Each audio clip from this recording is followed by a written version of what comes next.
जितने भी विषय में पूरा गांव का मांग एक वार्ड पार्षद से था, वो कभी विषय पूरा नहीं हुआ। ना रोड पूरा हुआ, ना नाला पूरा हुआ, ना शिक्षा के लेकर के जरा सा भी ध्यान,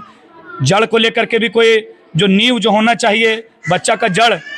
बच्चों को जब पढ़ाने का अगर कोई वार्ड पार्षद नहीं सोचता है तो फिर हमको नहीं लगता है कि कोई मेरा गांव का ना रोड का विकास कर सकता है, ना नाला का विकास कर सकता है।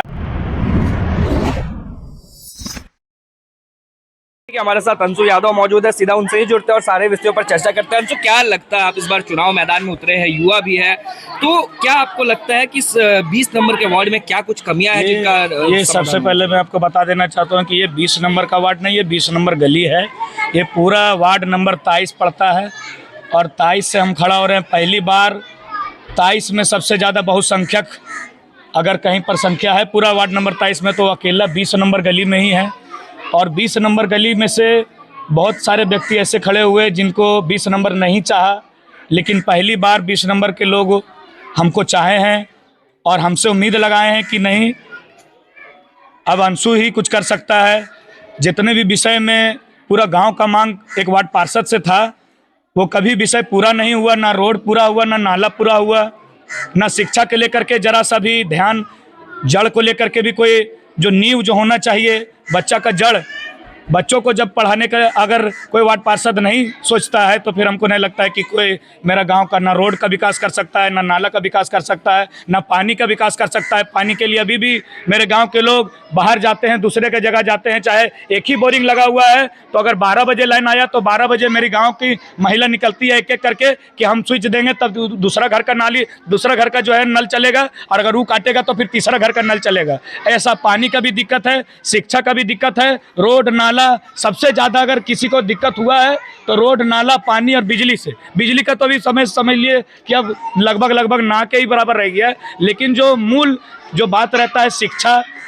रोड नाला पानी, ये अभी भी पीड़ित है मेरा गांव और हमेशा मेरा गांव का यूज किया गया है और कोई नहीं देखा है। इसलिए पूरा गांव इस बार चाह रहा है कि अंशु तुम आगे बढ़ो, तुमसे हम लोग को कोई पैसा का मांग नहीं है। अब पूरा गांव को भी हम बोले हैं कि भैया आप लोग एक बार, माताएं बहनें, सबसे ज़्यादा माताएं मेरे पे विश्वास कर रही हैं और जितने भी भाई मेरे वार्ड के अंदर में हैं, सबसे ज़्यादा आपको बता देते हैं, कोई निःशुल्क में काम करने के लिए अगर पूरा गांव जानता है तो वो अंशु यादव है। और अकेला हम हिम्मत करके पूरा गांव को बैठाए हैं। कल से लगातार सबके घर जा करके बोल रहे हैं कि भैया आइए मंडप के प्रांगण में पहुंचिए, क्योंकि मेरा गांव आपको बताते हैं कोई ड्यूटी का नहीं है, कोई ड्यूटी नहीं कर रहा है। मेरा गांव ही अकेला ऐसा है, पूरा नगर को आप छान मार लीजिए और एक बार आप वार्ड नंबर 23 के अंदर छान मार लीजिए, आपको लगेगा कि नगर नहीं प्रखंड है, प्रखंड से भी बदतर है। ऐसा सबका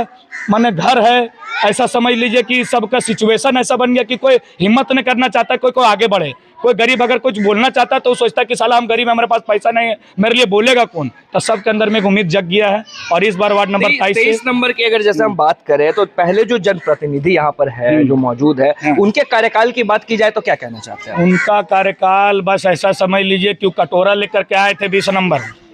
जो भी अभी वर्तमान प्रत्याशी भी जो वर्तमान अभी वार्ड पार्षद हैं, वो कम से कम 5 नहीं 7 साल 8 साल ले लिए, ना उनसे कुछ हुआ है और ना ही उससे पहले जो हमारे चैतादास थे, हमारे चाचा स्वरूप वो भी हैं, हम उनका इज्जत करते हैं, पर वो भी 10 साल ले लिए। मैंने हमारा वार्ड को 18 साल तक शोषण पीड़ित सारे व्यक्ति हैं और किसी का ना समझ लीजिए। शिक्षा को लेकर के, शिक्षा बहुत बड़ा मैटर करता है, क्योंकि शिक्षा एक ऐसा जड़ है जो अगर आज हम शिक्षा का बात करते हैं तो अगर मेरा गांव में देखा जाए तो एक बार आप खाली कैमरा दिखा दीजिए, सब छोटा छोटा बच्चा, मासूम बच्चा को दिखा दीजिए कि सब मासूम बच्चा, कोई एक भी बच्चा अगर सोच सकेगा कि हमको स्कूल जाना है, चाहे हमको सरकारी स्कूल जाना है, तो किसी के मन में डर नहीं है कि हमको स्कूल जाना है समय पर, हमको पढ़ना है समय पर। क्योंकि आज तक हम लोग को एक अच्छा लीडर मिला नहीं। हम लोग भी प्रयास में लगे रहे कि एक अच्छा लीडर मिले। 5 साल पहले हम लोग, 7 साल पहले कमल सिंह को भी हम लोग भरोसा किए कि जो है अगर हमारा गांव में आ करके कोई अगर प्रार्थना कर रहा है, विनती कर रहा है तो उसको हर बार निकाला गया है। लेकिन इस बार पूरा गांव जान गया कि हमेशा हम लोग को धोखा दिया गया है, तो इस बार हमको सब निकालना चाह रहा है। आप खुद एक युवा है तो हम स्पष्ट रूप से ये जानना चाहते हैं कि अगर 23 नंबर के वार्ड के लोगों ने इस बार आप पे भरोसा जताया, अगर आपको अपना जनप्रतिनिधि चुना, तो आपके द्वारा जो कार्यकाल किया जाएगा उसमें क्या बदलाव रहेगा? मेरा बदलाव तो सबसे पहले आपको बता देते हैं कि RTE के तहत जितना भी प्राइवेट स्कूल है जो मेरा भी 1 से 2 किलोमीटर के रेंज में आता है, CCL देवी भी मेरा 1-2 किलोमीटर के रेंज में मेरा वार्ड नंबर 23 को कवर करता है, किरण पब्लिक भी मेरा 1-2 किलोमीटर में वार्ड नंबर 23 को कवर करता है, और सुभाष पब्लिक स्कूल का भी जो है वार्ड नंबर 23 को 1-2 किलोमीटर में अंदर में कवर करता है। और ये जानकारी आज तक कोई भी वार्ड प्रत्याशी, चाहे वार्ड पार्षद जो भी वर्तमान में हैं, और भी यहाँ वार्ड प्रत्याशी हैं मेरे वार्ड में, कम से कम 6-7 लोग खड़े हो रहे हैं, लेकिन एक व्यक्ति भी मेरा गांव में आकर के जानकारी नहीं दे रहा है कि हम लोग आपका गांव का बच्चा लोग को जो 3 से 4 साल का है, जो LKG में एडमिशन हो सकता है, उन लोग का पढ़ाई भी फ्री हो सकता है। LKG से 8 तक का पढ़ाई हम अपना गाँव में, जैसे हमको मालूम चला कि RTE के तहत हमारा गाँव में अब सबका प्यार ऐसा है कि सब थोड़ा सा लोगों में काफी उत्साह भी देखने को मिल रहा है। अंशु, एक आखिरी सवाल हम आपसे करना चाहते हैं। नहीं, पहले वो बात, बदलाव क्या है? बदलाव यही है कि अगर हम आज अपना गांव का बच्चा का अगर हम नहीं देखते हैं, अपना गांव का महिला के बारे में अगर हम नहीं सोचते हैं, सारा महिला को अगर अपना माँ की तरह नहीं सोचते हैं, सारा जितना भी गार्जियन मेरे भाई हैं उनको अगर हम पिता स्वरूप नहीं समझते हैं, तो नहीं लगता कि हमारा गांव आज के बाद कभी ना कोई विकास के दौर में जाएगा, ना कोई दौड़ सकेगा, ना किसी के अंदर में हिम्मत है वैसा कोई हम लोग को हाथ पकड़ के ले जा करके। समझ लीजिए कि सब बात जितना आपको जो बताएं RTE के तहत, ये बात बहुत ज़रूरी है। अगर हम आज एक गाँव में अगर हम 10 बच्चा भी अगर एक प्राइवेट स्कूल में पढ़ा पाएंगे, अगर 10 बच्चा को RTE के तहत, पहले स्कूल में एडमिशन स्कूल का प्रिंसिपल लिया करता था, लेकिन अब जो लाल कार्ड से एडमिशन होता है, आज मेरा पूरा गांव एक घर नहीं छूटा होगा जो लाल कार्ड से पीड़ित नहीं है, सबके घर में लाल कार्ड है, वही लाल कार्ड से सहारा वो लोग जीवन जी रहा है। अगर हम एक लाल कार्ड से अगर हम गाँव उसका घर का बच्चा को अगर 2 भी बच्चा पढ़ा पाते हैं, चाहे साल में अगर हम 10 बच्चा भी पढ़ा पाते हैं अपना गाँव का, तो 5 साल में 150 बच्चा हम सिर्फ CCL देवी में पढ़ा सकते हैं।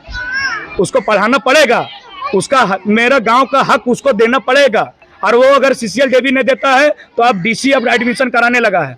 अगर 10 बच्चा अगर हम CCL देवी में एडमिशन कराते हैं, 10 बच्चा हम एक गांव में एक बच्चा का पढ़ाई करवाएं, किसी का नाम नहीं लेंगे, लेकिन एक बच्चा पूरा गांव जानता है कि एक बच्चा का एडमिशन, जैसे जानकारी हमको मिला तो हम एडमिशन करवाएं CCL देवी में, निःशुल्क आज वो पढ़ाई कर रहा है LKG से 8 तक में, और कोई पैसा नहीं लिया। मेरे अंदर में कोई भावना नहीं है कि कोई गरीब का पैसा हम ले लें। अगर अब हम गरीब का पैसा लेंगे तो यही माँ जो है हमको फिर आज नहीं तो कल समय आने पर लाठी, भगवान के पास जो लाठी रहता है ना उसमें आवाज़ नहीं रहता, वही डर है। वही 10 बच्चा अगर हम पढ़ा दिए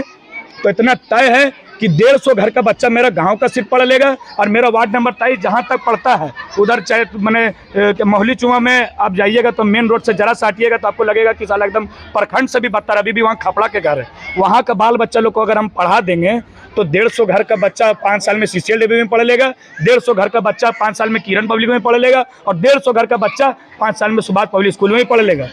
हमको मेन नींव को मजबूत करना है।